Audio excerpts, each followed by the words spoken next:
और बड़ी खबर की तरफ रुख करते हैं। मोदी मंत्रिमंडल का विस्तार हो रहा है। 43 मंत्रियों का शपथ ग्रहण। झारखंड से अन्नपूर्णा देवी ने शपथ ले ली है। कोडरमा से बीजेपी सांसद है अन्नपूर्णा देवी। केंद्रीय मंत्रिमंडल में अब झारखंड से 2 सदस्य हो चुके। अर्जुन मुंडा पहले से ही केंद्रीय मंत्री हैं और इसके बाद अन्नपूर्णा देवी भी अब शामिल हो चुकी हैं। पीएम की ड्रीम टीम में कोडरमा से बीजेपी सांसद हैं अन्नपूर्णा देवी।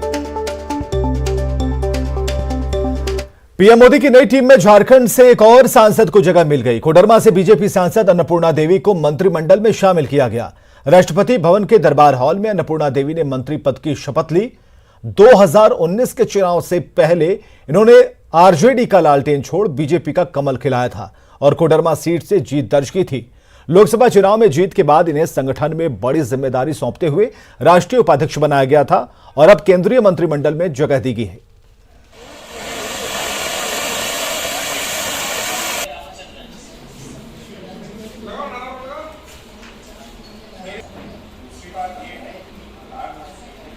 और ये जो तस्वीरें आप देख पा रहे हैं, दिल्ली में अन्नपूर्णा देवी का शपथ ग्रहण और कोडरमा में उनके घर पर जश्न का माहौल, दोनों ही तस्वीरें एक साथ इस वक्त आप देख पा रहे हैं।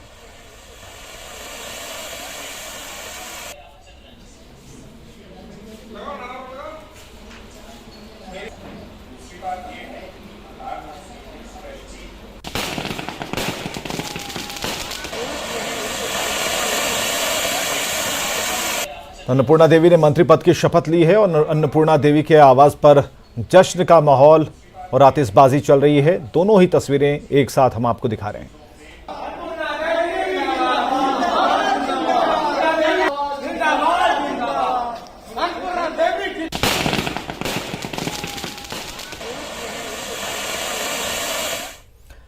मंत्री पद की शपथ लेने से कुछ देर पहले न्यूज 18 से बातचीत में अन्नपूर्णा देवी ने कहा कि वे बहुत ही कम समय में पार्टी ने उन पर विश्वास जताया है और ऐसे में उनकी पहली प्राथमिकता पार्टी और जनता की उम्मीदों पर खरा उतरने की होगी।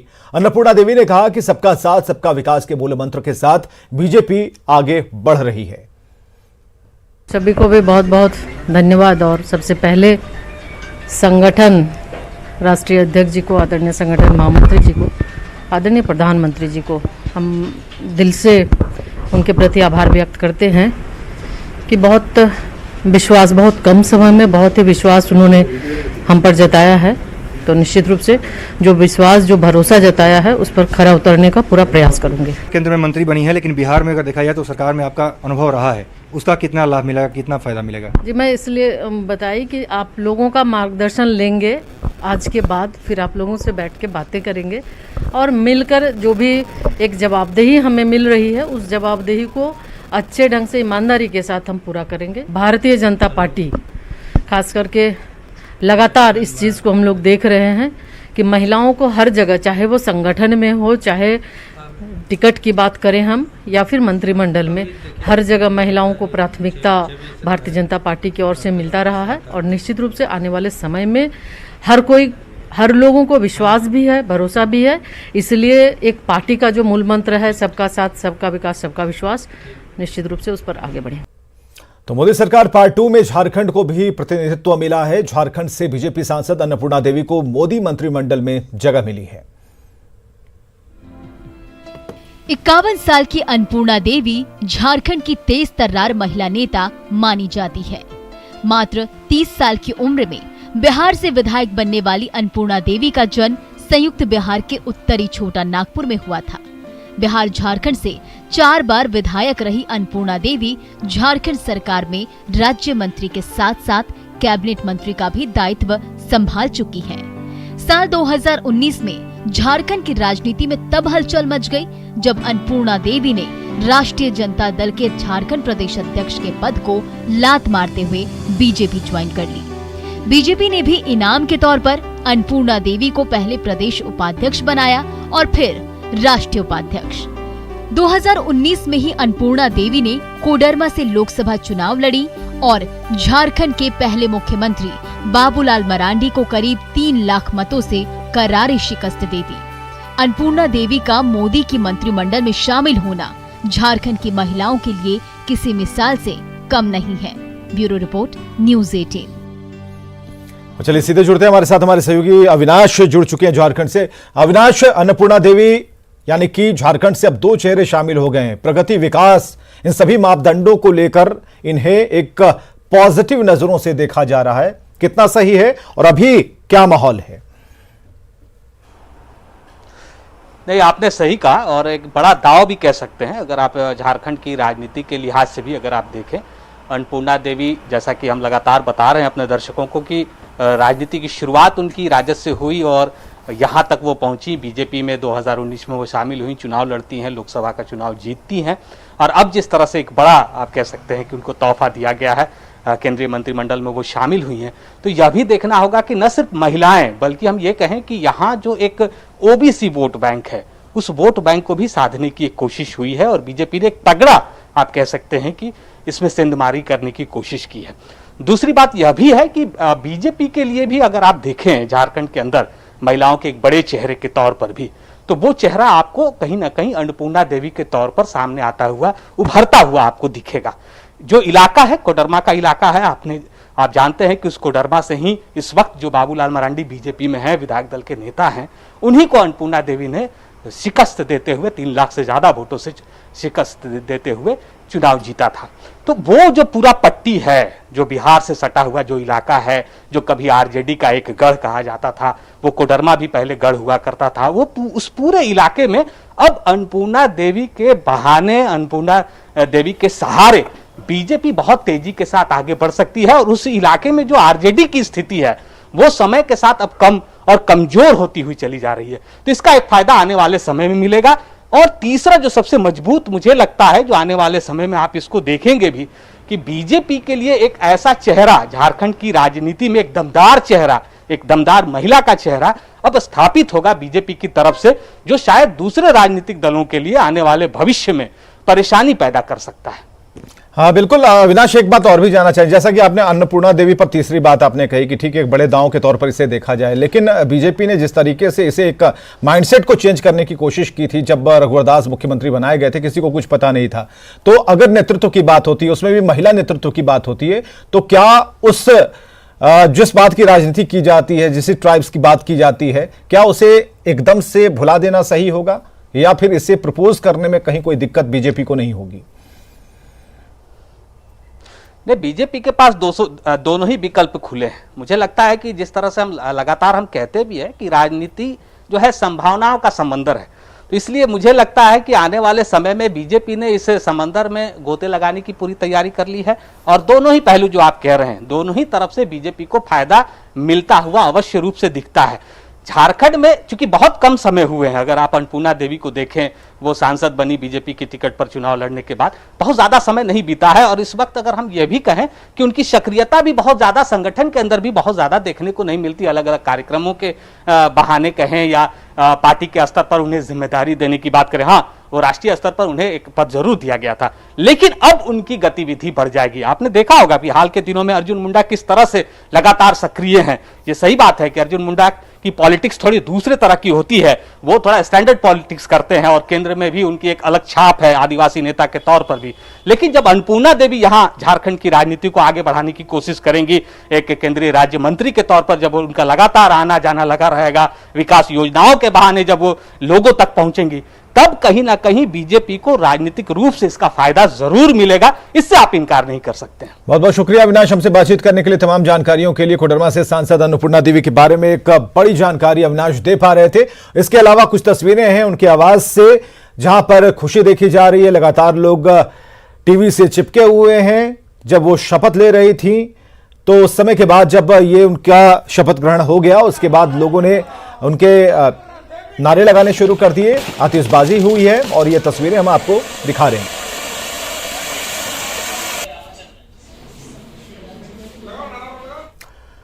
और बीजेपी महामंत्री आदित्य साहू ने अन्नपूर्णा देवी को केंद्रीय मंत्रिमंडल में जगह दिए जाने पर खुशी जताई है। उन्होंने कहा कि अन्नपूर्णा देवी को मंत्री बनाए जाने से झारखंड की हिस्सेदारी बढ़ गई है।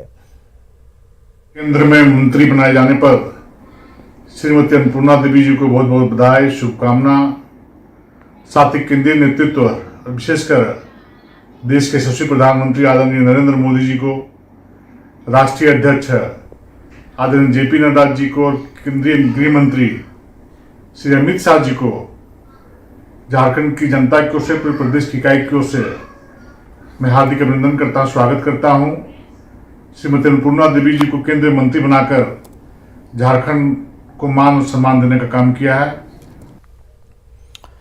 तो हालात जो है वो कई तरह के माइंडसेट यहां पर देखने को मिल रहे हैं। जब 43 नाम सबसे पहले आए थे तो उसमें कौन कौन से चेहरे होंगे, बिहार से कौन होंगे, झारखंड से कौन होंगे।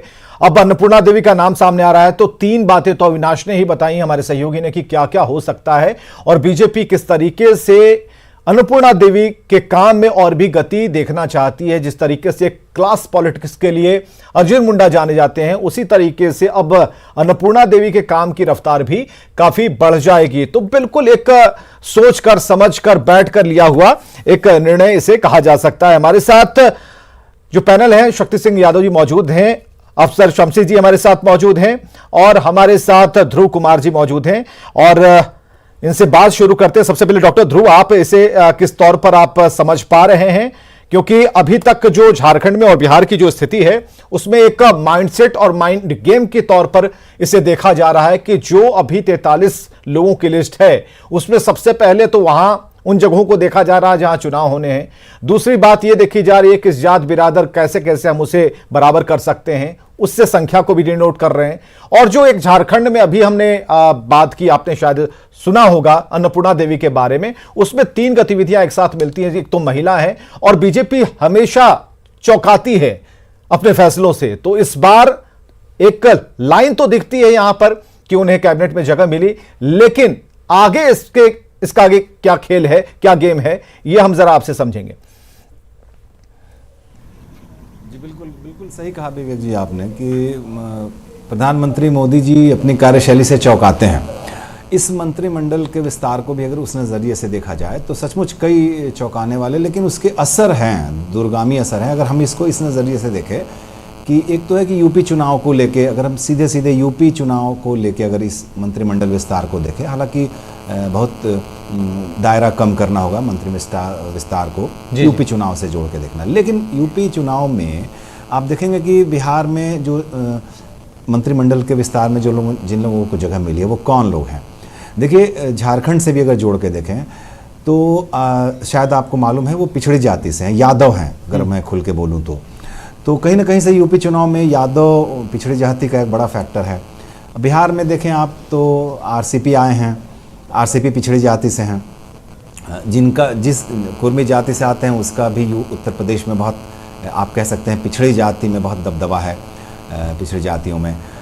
अगर हम बात करें पारस जी की, पशुपति कुमार पारस जी की, तो पारस जी को भी इग्नोर इसलिए नहीं किया जा सकता था, ये जानते हुए कि चिराग पासवान और पारस गुट में अभी खींचतान चलेगी और एलजेपी किसकी है ये अभी हो सकता है आने वाले दिनों में ये बात कोर्ट तक जाए या फिर सड़क पर भी ये बातें आएँ। लेकिन अभी चूँकि इसको भी जो 6% न सिर्फ बिहार में बल्कि उत्तर प्रदेश में भी जो आप कह सकते हैं दलित राजनीति है, बहुत आप कह सकते हैं उभान पर है, उसको भी चेक करने के लिए ये इसको नज़रिए से देखा जाना चाहिए।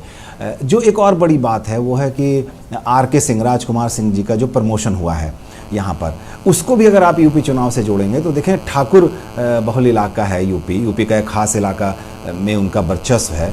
तो आप कहीं ना कहीं से आप देखिए बहुत दूर की सोच है बीजेपी के जो रणनीतिकार हैं, आप अगर इशारा करें अमित शाह की तरफ तो इस बात का ख्याल रखा गया है। बिल्कुल चौंकाते हैं। देखिए हम लोग पहले भी देखते रहे मंत्रिमंडल विस्तार में किसको जगह मिलेगी अंतिम क्षण तक पता नहीं चलता, किसका बुलावा आ जाए ये पता नहीं चलता था। लेकिन इस बार प्रधानमंत्री जी ने सबको चाय पे बुलाया जिन लोगों को शामिल करना था, यानी स्पष्ट कर दिया पहले से ही कौन हमारी टीम में आ रहे हैं, इस बार किन को मौका मिल रहा है। हाँ, बीजेपी के नज़रिए से अगर आप देखें बिहार इकाई में तो थोड़ी मायूसी दिखेगी, क्योंकि उसमें किन्हीं को पोजीशन इस लायक नहीं समझा गया कि वो शामिल किए जाएं। चर्चा थी, आप खुद कह रहे हैं चर्चा थी मोदी, सुशील मोदी जी की, जिन्हें छोटे मोदी के नाम से जानते हैं हम लोग, उनकी चर्चा थी, जायसवाल जी, संजय जायसवाल जी की चर्चा थी, और भी कई दावेदार थे। लेकिन कुल मिला के बीजेपी में अगर इसको देखें तो बिहार इकाई में मायूसी है। लेकिन आप माने कि बिहार में आप मानिए कि एनडीए मजबूत हुआ है, इस लिहाज से कि विशेषकर नालंदा में आप देखेंगे, आप खुशी का इजहार देखेंगे, आप हमारे संवाददाता देखेंगे इसको, और कि एक उस ज़िले से न सिर्फ मुख्यमंत्री हैं बल्कि अब उसी ज़िले में उसी पार्टी के जो राष्ट्रीय अध्यक्ष है वो केंद्रीय मंत्रिमंडल में जगह पाते हैं। तो ये आप जदयू की खुशी का कारण यही है। एलजेपी में भी खुशी का कारण यही है कि भाई जिस गुट ने दावा किया कि, और अभी मानिए कि 6 में से 4 कम से कम सांसद दिख रहे हैं पारस गुट की तरफ, 5 गए थे लेकिन एक थोड़ा लग रहा है अभी धरातल पर है कि वो किस तरफ जाएंगे अभी तय नहीं है, लेकिन 4 हैं, तो उनमें से एक ने अगर पोजीशन बनाई है अपने केंद्रीय मंत्रिमंडल में, तो इसको भी इस नज़रिए से तो जातीय समीकरण को निश्चित तौर पे साधा गया है। और भी अगर हम इस बात को देखें यूपी चुनाव के मद्देनज़र, तो मुझे लगता है कि कहीं ना कहीं ये दूर की, और देखिए पहली बार बहुत लोगों की निगाह थी, सभी पार्टियों की निगाह थी, मुझे लगता है पूरे देश की निगाह थी इस मंत्रिमंडल के विस्तार पर, तो उसको बहुत सही समय पे प्रधानमंत्री जी ने मुझे लगता है कि सही रूप दिया है, और इसका लाभ पूरी तरह से लेने की कोशिश होगी। और आप मानिए कि ये आने वाले चुनावों को ध्यान में रख के ये मंत्रिमंडल का विस्तार हुआ है। हाँ, युवाओं को मौका मिला है, देखिए 49 साल के भी लोग शामिल हो रहे हैं इस मंत्रिमंडल में, ज़्यादातर लोग 50 साल के हैं, तो ये भी कहीं ना कहीं से संकेत है। और ये भी संकेत है कि जो यहाँ व्यक्ति बड़ा नहीं है, रविशंकर प्रसाद जी जैसे लोगों का इस्तीफा लिया जाना, ये इस बात का, हर्षवर्धन जी स्वास्थ्य मंत्री को लेकर आप कर सकते हैं समीक्षा कि भाई अभी जिस दौर से भारत गुजरा उसमें उनकी भूमिका की समीक्षा हो सकती है, लेकिन कानून मंत्री के रूप में रविशंकर प्रसाद जी ने जो दिए हैं रिजल्ट, मुझे लगता है उनसे इस्तीफा लेना निश्चित तौर पे चौंकाने वाला है। और फिर आप ही की बात की बीजेपी चौंकाती है, मोदी जी चौंकाते हैं बार बार, तो वो कहीं ना कहीं से दिखता है रविशंकर जी प्रसाद जैसे लोगों का इस्तीफा लेकर ये बात क्या संदेश देने की कोशिश हो रही है, ये आने वाले दिनों में बिल्कुल बिल्कुल। इस्तीफे को भी हम यूं ही जाने नहीं देंगे, क्योंकि इस्तीफे के पीछे भी एक रणनीति होती है, एक बड़ा काम देने की बात होती है। मोदी किसी को खाली नहीं छोड़ते, किसी के हाथ में काम तो सबके हाथ में देते हैं वो, और इस बार भी काम जरूर होगा, क्योंकि उत्तर प्रदेश से जब आपने बिहार झारखंड का कनेक्शन जोड़ दिया है तो ये बातें अभी दिमाग में बिल्कुल फिट हो रही हैं कि हो सकता नहीं बल्कि यही होगा कि किस तरीके से इस ताने बाने को बुना गया है। आरजेडी के शक्ति सिंह यादव हमारे साथ मौजूद हैं। शक्ति सिंह यादव जी, अन्नपूर्णा देवी जी तो अब बड़े प्रभार में हैं, अब झारखंड में कहा जा रहा है कि काम को विस्तार मिलेगा, पूरी रफ्तार के साथ काम करेंगे, प्रधानमंत्री भी यही चाहते हैं। बहुत कम समय में उन्होंने भरोसा किया, ये अन्नपूर्णा देवी जी का काम है, पहले आपके साथ थी अब नहीं है, अब बीजेपी के साथ हैं, तो अब रफ्तार काफी तेज होगी। कोई टिप्पणी है इस पर? विवेक जी, अर्जुन मुंडा जी वहाँ कैबिनेट मिनिस्टर के रूप में कितना विस्तार हुआ आप आकलन कर लीजिए। बिहार में कई मंत्री हैं, क्या विस्तार हुआ बिहार का, समझ सकते हैं विकास का क्या विस्तार हुआ। एक कड़ी ड्यूटी है, जरूर एक कड़ी ड्यूटी है जिनके ऊपर संगठित भ्रष्टाचार के आरोप थे, आरसीपी टैक्स का, जो प्रणेता हैं, जिन्होंने चंदा वसूली अभियान चलाने का निर्णय लिया है पार्टी के अंदर, उनको मंत्री पद से नवाजा गया है, बल्कि उनको सुशोभित किया गया है। क्या है, इनके मंत्री बन जाने से नीतीश जी जो गिड़गिड़ा करके प्रधानमंत्री जी के सामने पटना यूनिवर्सिटी को सेंट्रल यूनिवर्सिटी का दर्जा देने के बाद क्या पूर्ति कर देंगे क्या? बिहार को जो 1000 करोड़ रुपए आपको जो एनएच के पैसे बकाए वो ला करके दे देंगे क्या? तो सवाल ये उठता है कि मंत्री बन जाने से इनका विकास कितना होगा ये देखना पड़ेगा। बिहार के हिस्से में क्या मिलता है, क्योंकि जिन लोगों ने बिहार के कोटे से मंत्री पद को हासिल किया था उनके कार्यकाल को बिहार के लोगों ने देखा, बड़े बड़े महकमे थे, बड़े बड़े डिपार्टमेंट्स थे, लेकिन इंफ्रास्ट्रक्चर के क्षेत्र में कितने पैसे मिले बिहार को, कितने पैकेज मिले बिहार को, सवाल यह भी देखना पड़ेगा। सवाल ये उठता है कि मंत्री बन जाने मात्र से, सोशल इंजीनियरिंग कर देने मात्र से, जिनकी चर्चा अभी कर रहे थे, ध्रुव जी लगातार कर रहे थे कि नालंदा से 2 हो गए। एक बात जान लीजिए, नीतीश कुमार जी हैं, नीतीश कुमार जी जाति से कभी ऊपर उठ ही नहीं सकते। ये संपोषित, अपने वर्ग के संपोषित नेता हैं। ये वर्गों का सशक्तिकरण के लिए 15 वर्षों में इस बिहार के अंदर में एक वर्ग का पर कैपिटा इनकम में वृद्धि हुई। आप लोग भी तो नहीं उठ पा रहे। रपट कहती है, रपट का ये तो सभी के साथ लागू है। शक्ति सिंह जी, मैं A to Z की बात करता हूँ।